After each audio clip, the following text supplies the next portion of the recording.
Welcome to Throw Off the Lines, the podcast where we navigate life's changes, explore new horizons, and embrace the journey. I'm your host, Stephanie York, an executive coach with a passion for charting new courses on the water and in life. Ready for some total change? Let's dive in.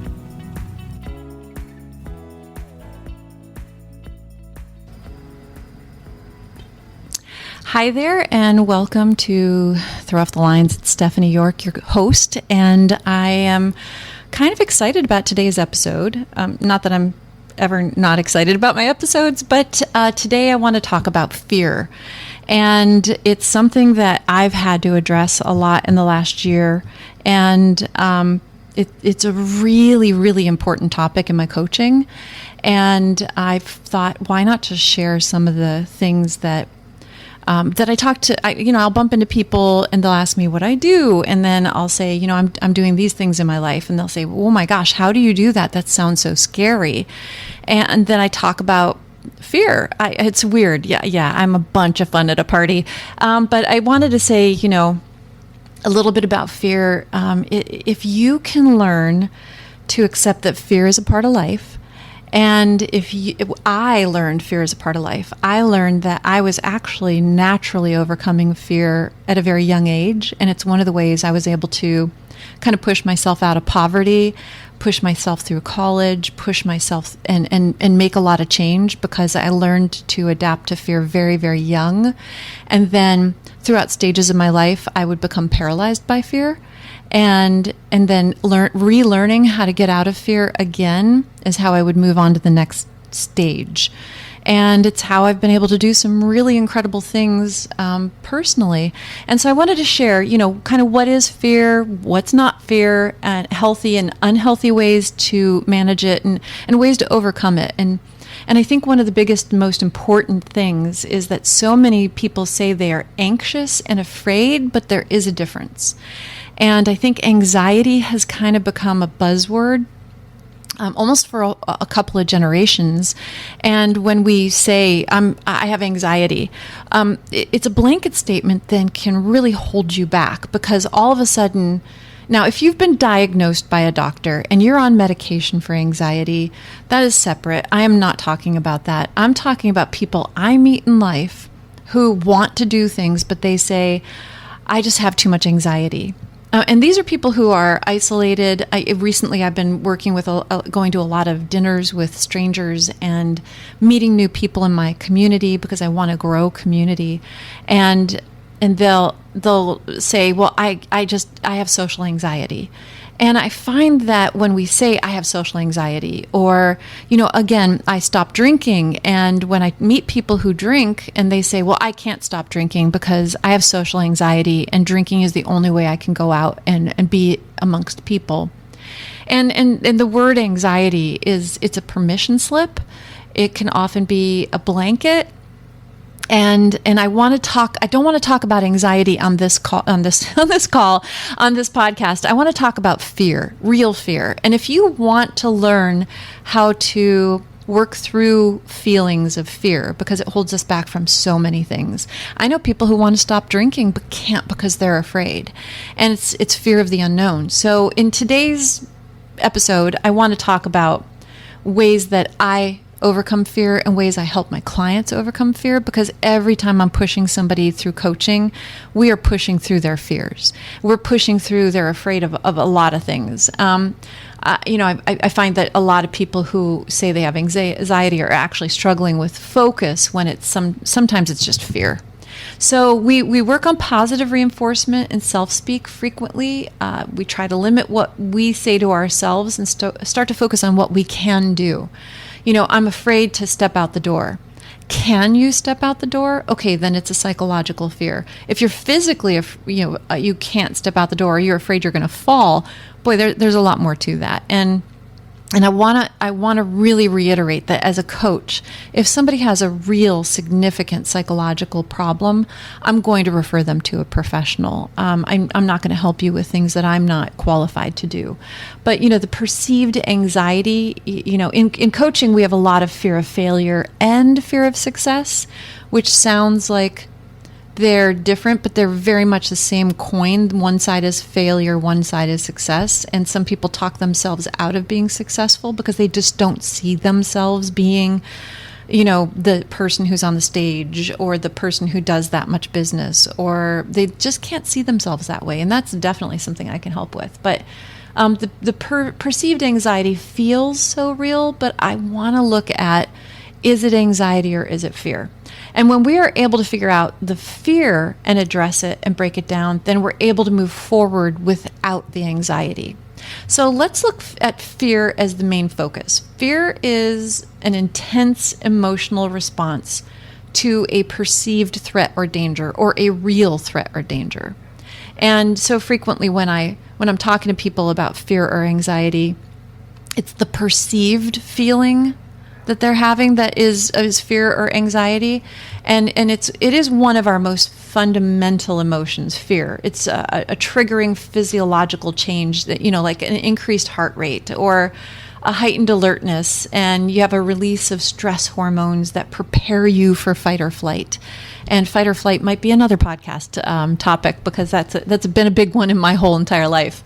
But fear can be triggered by immediate physical danger, but also by anticipated threats, like social situations, or, you're afraid you're going to fail, uncertainty about the future. You can have fear about these things. These are real fears.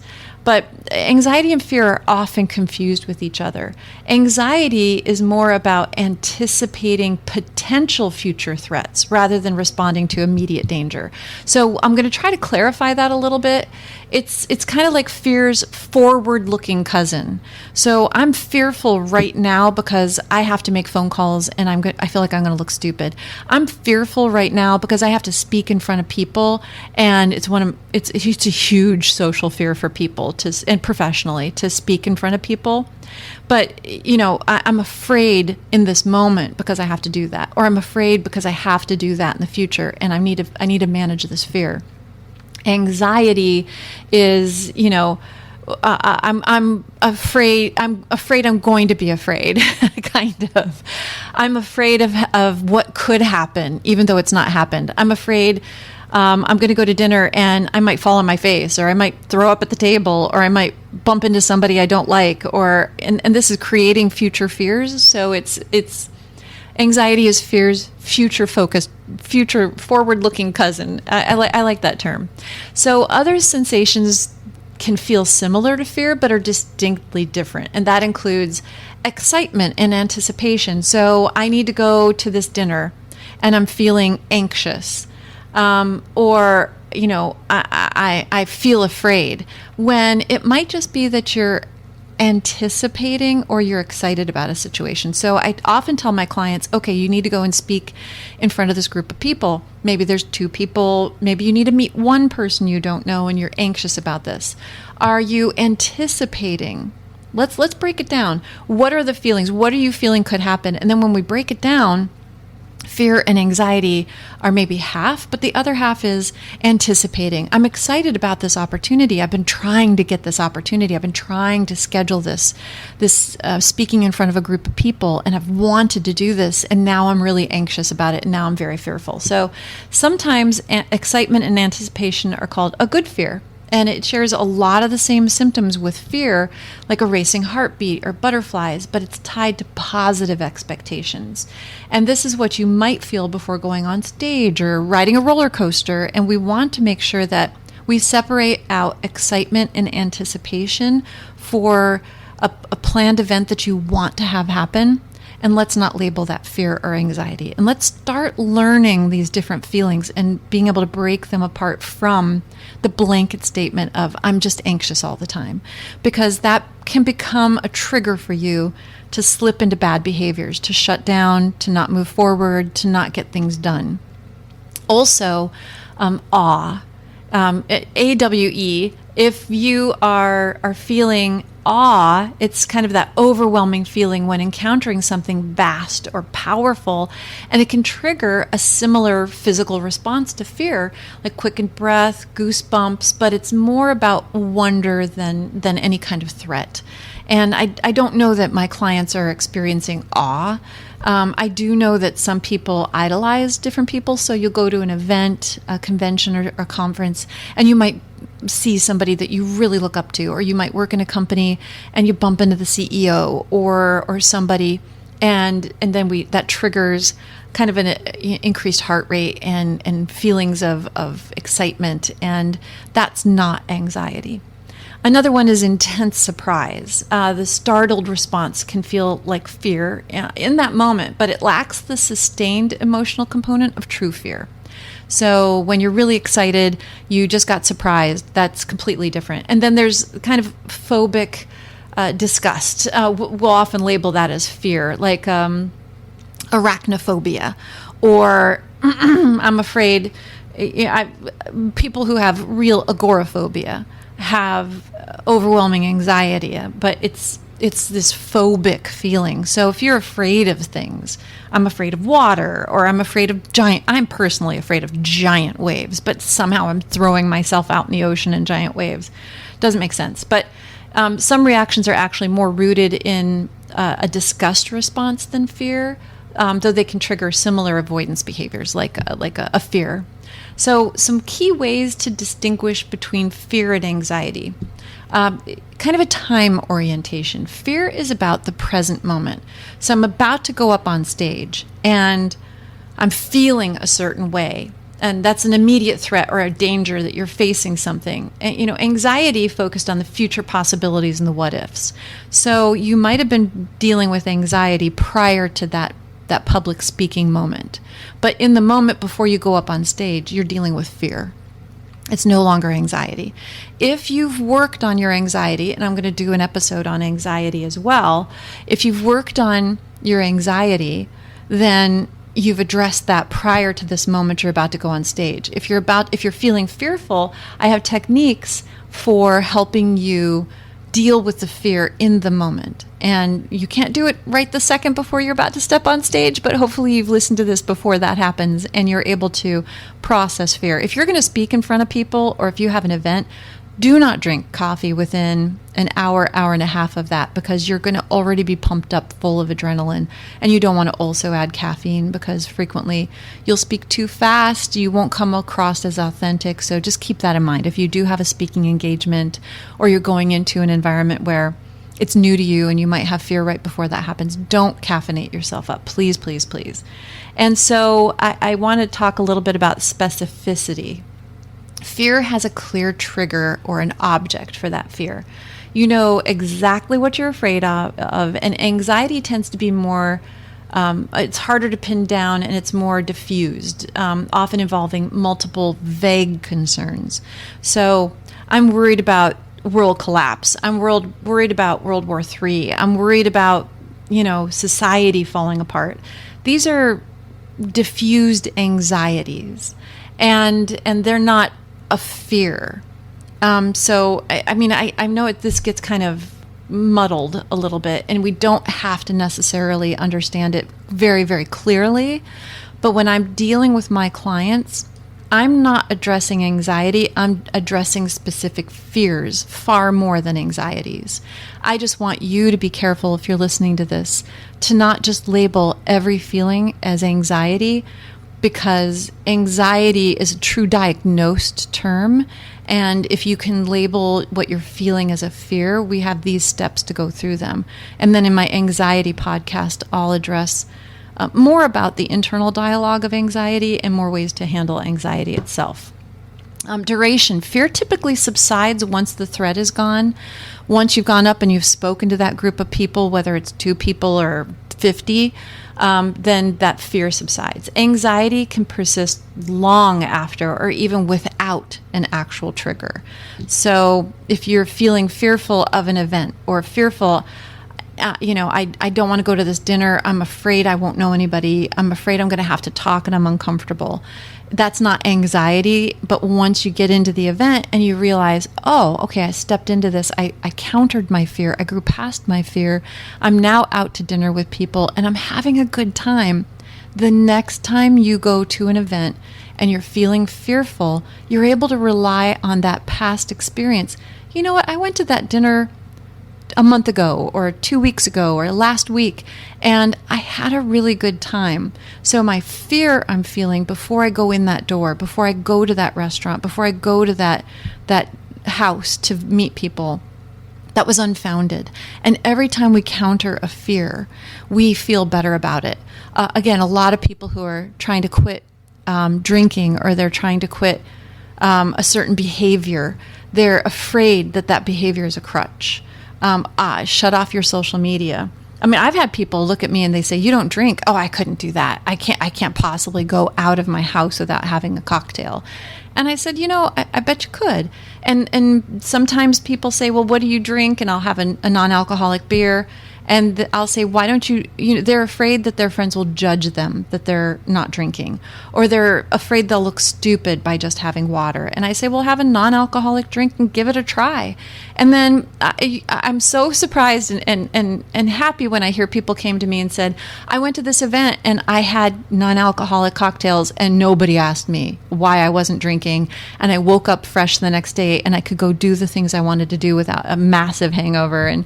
And the fear holds us back from change. So if we can address fear, we can make change. And every time you address fear, it gets smaller.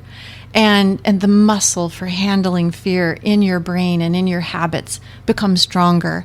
And you become more capable of that growth and change, which I feel like we all pursue in our lives. Growth and change is what we want. So the physical response, again, is a big one. And fear can, fear can trigger an intense, immediate fight or flight response, which I'll talk about fight or flight in another podcast. The racing heart, sweating, tunnel vision.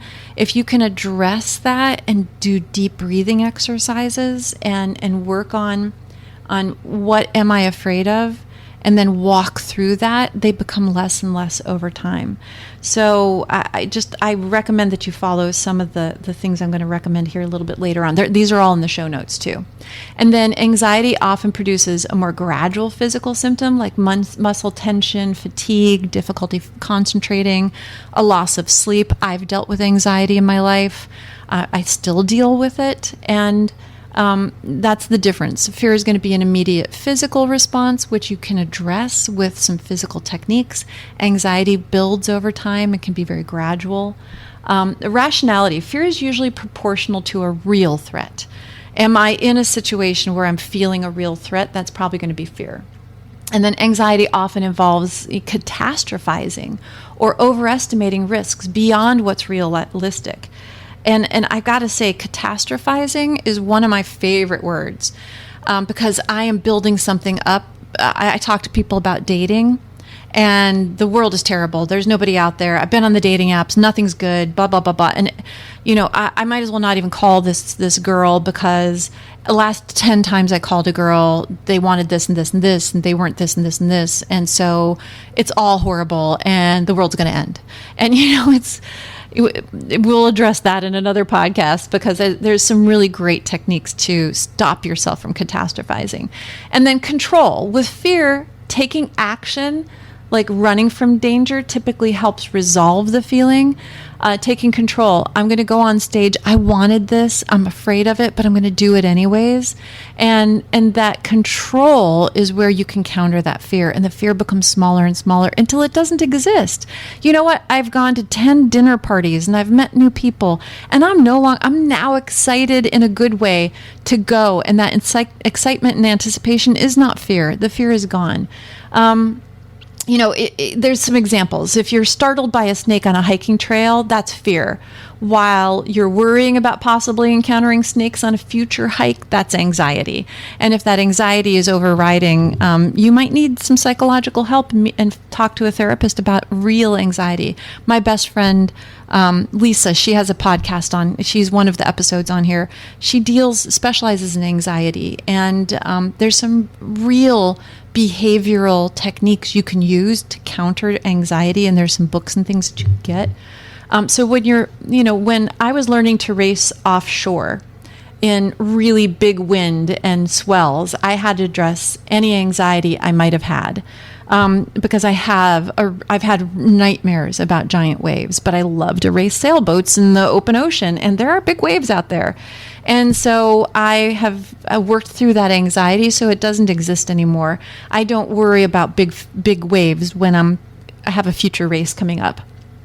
I could not possibly worry about what was going to happen. I could only prepare my best for the moments that were going to come, and I had to be physically fit, and I had to know what I was doing, and I had to trust the crew I was in.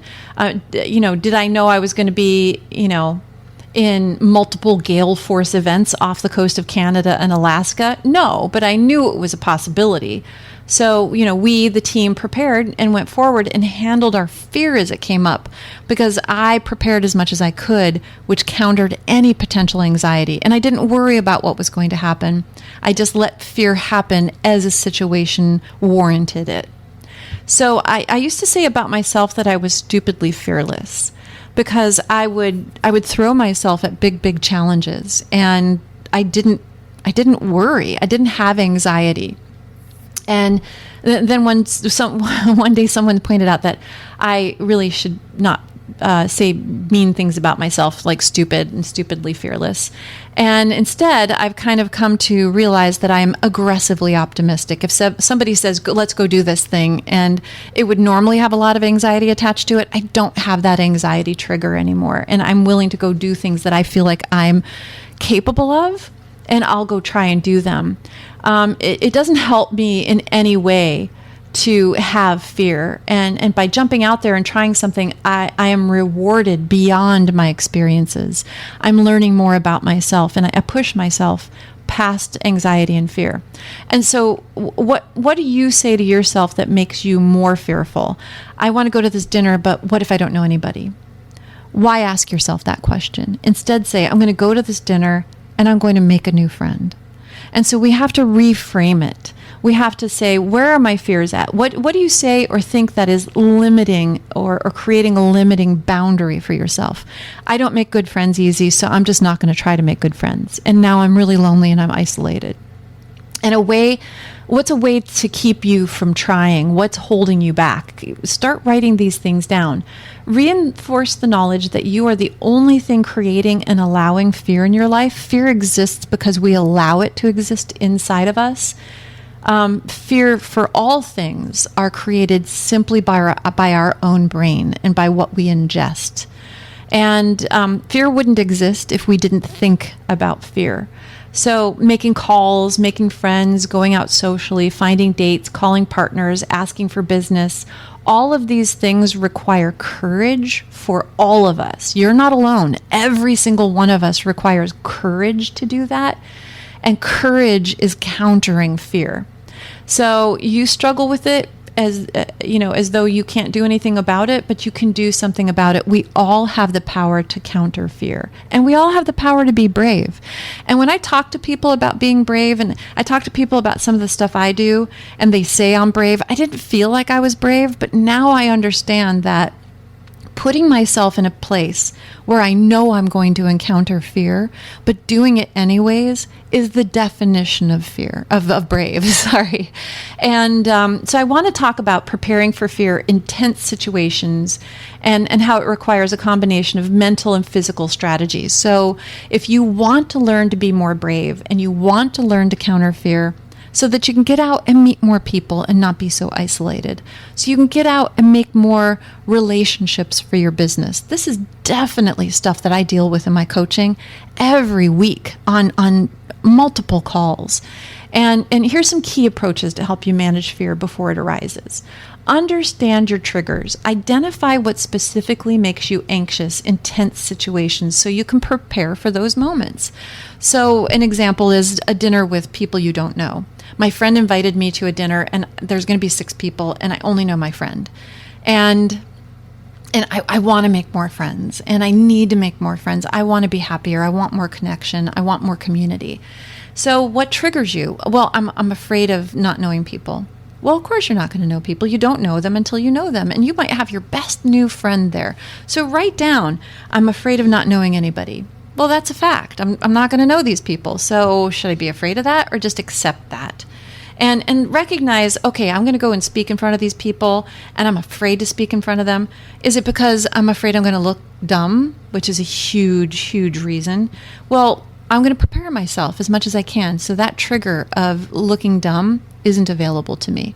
I'm going to be prepared and I'm going to do my best job. And so prepare yourself and understand what triggers you to be afraid. I'm going to be afraid in the face of this gale force wind. Well, I have my safety harness. I have my skill set. I trust my crew. We are a team. I trust the boat. And I'm going to face this fear in this gale force event with 50 plus knot winds because I don't have a choice. I've put myself in this situation and I'm not going to allow any triggers because I don't have space or time for them. And then another huge way to counter physical fear is visualize success. So when I have people who are speaking for the first couple of times in front of a group, we prepare ourselves, we know what we're going to say, and then we start to walk ourselves through it. And I have them stand up in front of the table. I don't care, put teddy bears out there. Do whatever you have to do to prepare yourself to be comfortable, and then run through it and then see yourself being successful, see yourself shaking hands with people, and they come up to you and say, I want your business card, or that was such a great speech. I really love what you had to say, and start to feel the success of the event prior to it.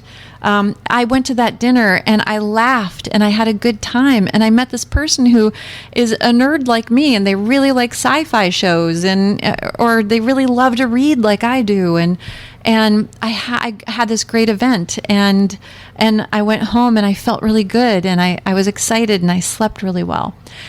Practice controlled breathing. This is huge because fear has a physical response, elevated heart rate, faster breathing. We feel, nervous, and sometimes our brain, our thoughts are running, and we're afraid we're not going to go do well in the speech or something. Although we have it all planned out, we practice success. Practice controlled breathing. Techniques like box breathing. One of my favorite techniques is inhale for 4 seconds, hold it for 4 seconds, exhale for 4 seconds. Inhale. And then hold it. So I look at it as a box. Inhale up one side of the box, hold that breath for 4 seconds across the top of the box. Exhale for 4 seconds down the other side of the box. Hold that exhale for 4 seconds along the bottom. Inhale again, and visualize a box when you're doing your 4 seconds inhale, 4 seconds hold, 4 second exhale, 4 second hold. That'll start to regulate your blood pressure, regulate your breathing, and just do that a couple of times to help calm your nervous system before you go somewhere. And again, don't drink coffee before fearful situations. Please, please, please. You can have your coffee in the morning, but if you're going to have a speech in the morning, don't drink coffee because your adrenaline is going to carry you through it. Then develop a plan. If you have a clear strategy for how you will navigate the situation, knowing your next steps can ease uncertainty. So whatever it is, create 5 steps. I'll coach people on not drinking. That's just one example. And I'm afraid I'm going to go into a situation, and I usually always drink in this situation, and we have a plan.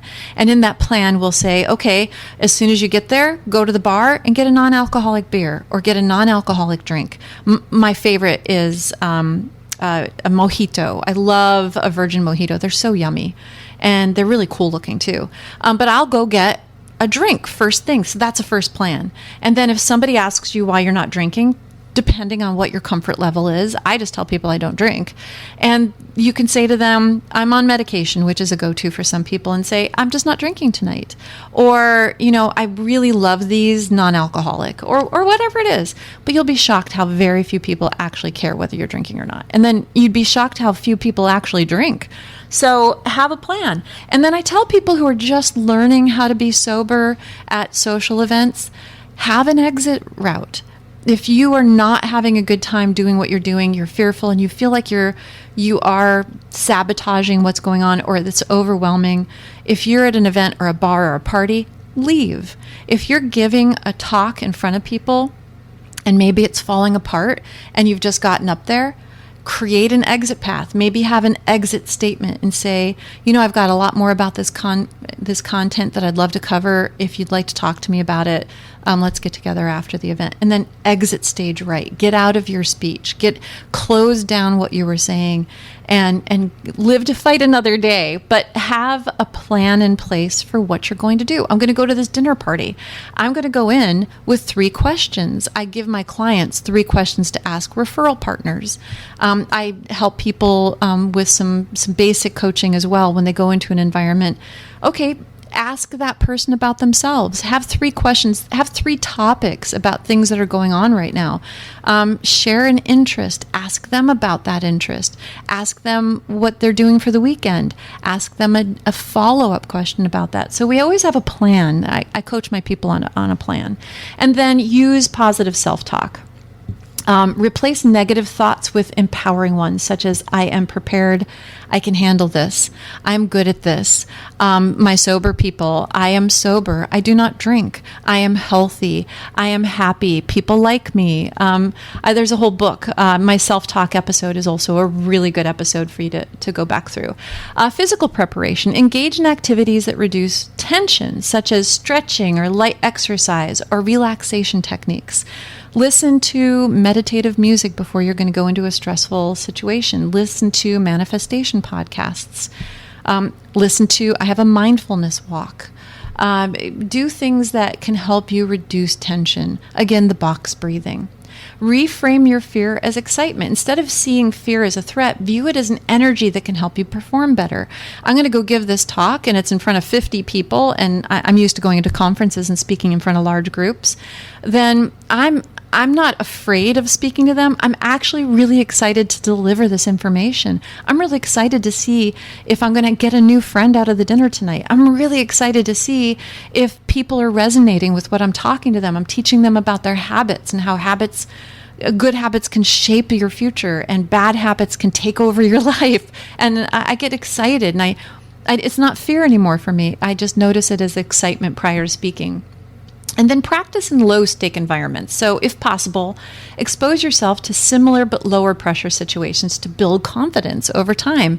So for example, if you want to go out to a dinner party but you're afraid to be in front of too many people, maybe make a coffee date with a friend you haven't seen in a while and practice being a little fearful before you go and then realizing, oh, that didn't hurt. If you're fearful to go to a big party or an event and not drink, maybe go out with a friend to a bar or a restaurant. I don't recommend a bar, but go to a restaurant and order a non-alcoholic drink. And then I often have my people who are trying not to drink look up that menu at that bar or call them and ask them what their non-alcoholic drinks are. Know what you're going to order before you go and get that fear out of the way.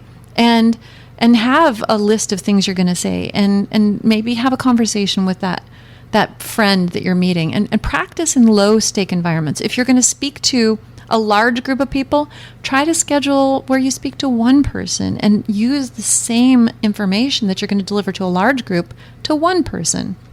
And then get that fear out of the way in some low stakes situations. So when I'm coaching someone on the water or in business, I'll walk through what it is that's holding them back. And we discuss what they need to do. We attempt to do it, and we analyze the outcome. And then we use those techniques from up above to kind of move through that fear. And then when I'm coaching someone, we get very specific techniques to how the fear is showing up in their lives. And is the fear real? And what is that fear based on? So, it's an attempt to try to figure out your way through fear, because anxiety is a separate thing. And we're just talking about fear in the moment. And every time you counter fear, you learn to become more successful at it, and it diminishes that fear. And I wanted to just talk about a couple of quotes, very famous ones. The only thing we have to fear is fear itself, which is 100% true. We build fear up inside of us. Fear wouldn't exist if we didn't think about it. We wouldn't have fear. And I know sociopaths are fearless, and fear is an empathetic response to ourselves. But I want you to realize that you are the only one that's creating fear in your life, and you have the power to overcome it. Another widely respected man who I love to read about and think about is Nelson Mandela, who endured so much and has such wise words.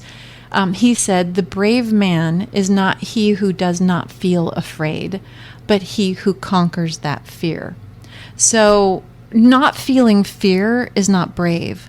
Countering and conquering fear is brave.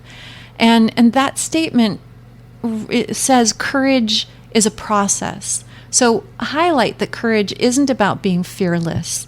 You have fears. Courage is the ability to confront fear and act despite it. And I find that the more I tell people, look how courageous you are. Look at the courage you had to overcome that fear. We all want to be courageous, and we all want to have courage, and we have courage. The fact you're listening to this podcast and possibly thinking about countering some fears in your life means you're courageous. And I'll tell you, people who overcome addictions to habits as well, and addictions to dopamine and addictions to distraction, when you overcome those things, it is courage. It is pure courage to admit, I don't have power over this, but I'm going to conquer it. I'm going to get power over this. And understand that fear is natural. I'm not saying that I want you to have a life without fear. Fear is a good response. It's a necessary response in our lives. But that quote from Nelson Mandela, "The brave man is not he who does not feel afraid, but he who conquers that fear," it acknowledges that fear is a natural human emotion and that true courage involves acknowledging and managing it rather than suppressing it. And it suggests that by facing and overcoming fear, you gain strength, courage, and confidence. So the fact that you want to overcome fear means you want to gain more strength, courage, and confidence. And I can only imagine that that's going to help your whole life. Our goal in life, in my opinion, is for personal and spiritual growth. Overcoming obstacles and finding ways to become more whole and healthier and happier. And that's not a monetary goal. It is a spiritual goal. How can we grow and become what we want to be? And it's often facing our fears and feeling those emotions and learning from them. So every time we confront fear, it gets smaller. Every time you make a plan to move through fear, it gets weaker. You're in control of your feelings. You're the master of the now. You can make this change, and you have to know you can. Every single time you move it forward and diminish the fear, it becomes easier. Every single time. It's not easy to begin, and we're told to be afraid by everything we're listening to and hearing. The capitalist society sells us more when we're afraid. We want to resolve our fear by purchases and fear of not being enough, not being loved, not being safe. It's all fear we are being sold. Marketing and advertising are based on fear. When you teach yourself to stop fearing, you open the door to not only more success, but true happiness. And it might sound fluffy, but it's true. Only you are holding yourself back from everything you want to do. Fear exists only in your mind. So take steps to eliminate it and work through it. I can help as well. Reach out to me and I can share resources. You can listen to the podcasts. They will help you continue to build mental and emotional strength and make small changes. Even a tiny, small change, one fear addressed, can add up. And, I help my clients all the time with these kinds of challenges, and it works. It absolutely works. So do you want to be less fearful? Then say that you want to be brave to yourself. And it's what you're trying to do, and it's absolutely a learned skill. So take heart that you can be brave, you can learn to be brave, you can learn to overcome fear. And until next time, I just want you to have a total day. Take care. Thank you for joining me on Throw Off the Lines. If you enjoyed this episode, don't forget to subscribe for future episodes and extras, and leave a review, share it with someone who needs a total inspiration. You can also find us on Facebook or Instagram and our Throw Off the Lines website. If you want to be a guest or have questions for the host, sign up on the website and we'll get back to you. Until next time, throw off those lines and live your best life.